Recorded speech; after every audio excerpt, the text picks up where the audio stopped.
We've got someone who is a best-selling author of 14 books, including Let Go of the Guilt, It's About Time, and Successful Women Think Differently. She is the founder of the Coaching and Positive Psychology Institute, where she has served clients in all 50 states and more than 37 countries. Y'all, come on. She's a frequent guest on the Today Show and CNN with Dr. Oz, Oprah Magazine, NPR, Essence, and the list goes on. And she has spoken for, it's a great company, LinkedIn, Apple, GE, the McDonald's Corporation, Coca-Cola, the list goes on.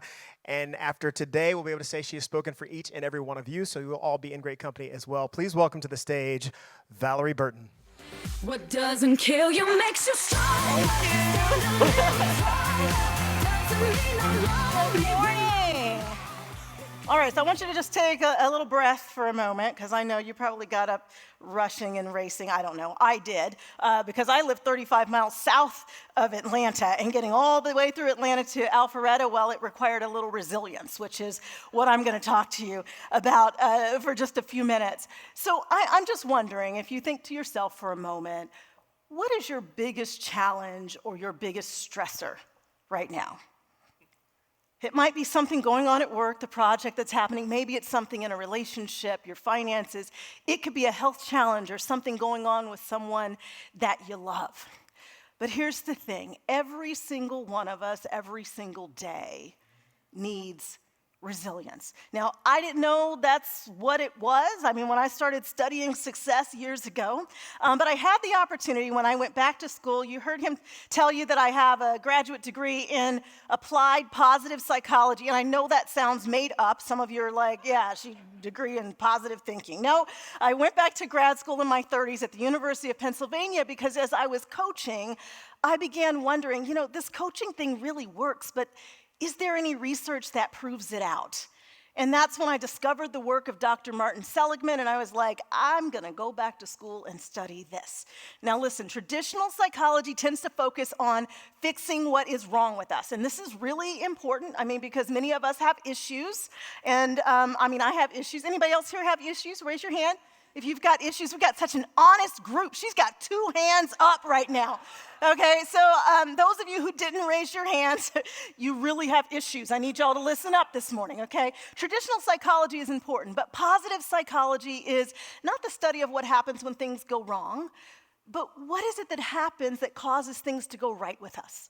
What is it that helps you flourish? What is it that helps you to perform at your highest levels and to be more productive? What is it that helps you be resilient? And this lit me up. So I went back to school, and I had the opportunity right as I was finishing up at Penn to be a part of their Master Resilience Training Program. This is around 2008, and you may remember we were in 2 wars at that time, and the U.S. Army asked Penn to help them create a resilience training program. It just happened to be at the time when I needed resilience, as I found myself going through a divorce. And I thought, let me use all these skills that we're teaching soldiers on myself, and I realized that it works. So here's the question I want you to ask yourself. As you're leading teams, as you are every single day in your organization, many of us are thinking about the importance of financial capital to build our organizations and human capital to make sure we've got the right people in place. But very few people ask, do we have the psychological capital to thrive through challenges and through change? And you've probably noticed we're probably in some of our most challenging times. Things move at a faster pace than ever before. Technology impacts us more than ever. It distracts us more than ever, even as it helps us. We're in a social and political environment where we feel more disconnected from one another than ever before. And what I know from the work that we've done, not only at the CAP Institute, but researchers around the world, is that coaching and positive psychology both can transform your work and your life. Coaching moves you from where you are to where you want to be and helps you navigate all the challenges along the way. And very importantly, positive psychology has this underpinning of research. So I'm excited. I've got a new book that's coming out later this year. John Maxwell has written the foreword for it. It's called Rules of Resilience. I'm looking at these last 16 years of everything that I've learned. And the framework that I love to teach is that if you want to strengthen your resilience, because I know you've been resilient already, you wouldn't be here if you weren't resilient, is that our resilience is made up of three things. One, it's adaptive skills. It's how you think, how you react, how you behave in the face of your challenges. And then secondly, it's the protective resources. What are the things you can call on when you've got a challenge or a stressor that helps you overcome it? Sometimes it's the money, sometimes it's your experience, it's your connections. It's those things that can protect you. And then third, in your framework, is those preventive measures. This is making the kinds of choices that makes it less likely that you'll have to deal with the challenges or the stressors in the first place. Has anyone here ever thought to yourself, why did I agree to that? Why did I make that decision? This is the preventive measures.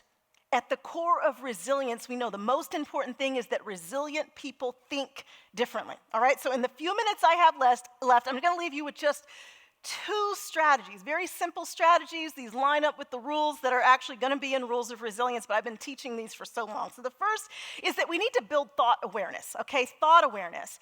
That's simply being aware of what you are saying to yourself. This is an adaptive skill, okay? When you're faced with a challenge, and think about the challenge that just came to mind, and think about your reaction to it. Your reaction is what you feel, what you say, or what you do.